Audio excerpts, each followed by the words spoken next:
шежірені қайыру, шежірені тарату деген амалына ой жүгіртіп дәлел айтайын. Қазақтың шежірені қайыру амалында сұрақтар былай қойылады.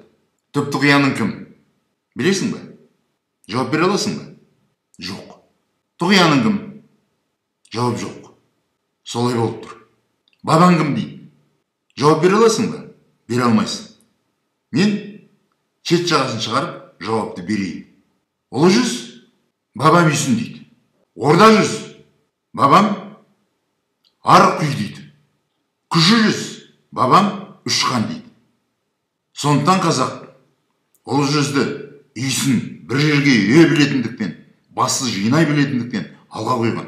Сондықтан орда жүзді қазақтар арды құя білетіндіктен дауға қойған. Сондықтан қазақтар үш қанның басын қоса алады дегендіктен, үш қанды қорғай алады деген зор сенімменен кіші жүзді жауға қойған. Ұғып отырсың ба? Содан кейін жүзің кім деп сұраған.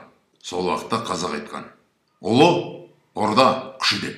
Түсініңіз бе? Ұлы орда күші. Үш дегенді аударып, жүз дегенді аударылмай кеткен сұмырайлық емес. Жүз дегеніміз лик, жүз дегеніміз плавай, жүз дегеніміз 100 деген сөз деп. 300 плавай лик деген сөз шығады деп айтқан. Егер қазақтың мен айтып отырған сөздерін басын қоссаң, ұлы орда күші деген ұлағатты дүниетанымдық сөз пайда болады. Ұранға айналатын, қағидатқа айналатын, сертке айналатын сөз пайда болады. Великая ординская сила деген. Бұл қазақтың бүтіндігінің белгісі болатын. Қазір ұмыттық. Біреуін ұлы дейміз, біреуін орта дейміз, біреуін кіші дейміз. Кемсітеміз. Алата бабамыз жүзді бөлгеннің жүзі құрсын. Жүз бөлінсе бөр жейді деп кеткен. Бөлінбеу керек. Сөз тұтастығында да бөлінбеу керек. Ұлы орда күшімін деп сөйлеуің керек. Бұл сенің заңдылыққа толы, генетикалық заңдылыққа сәйкес ұлы ұраның, ұлы тұмарың, ұлы алтын қазығың. Ұмытушы болма қазақ.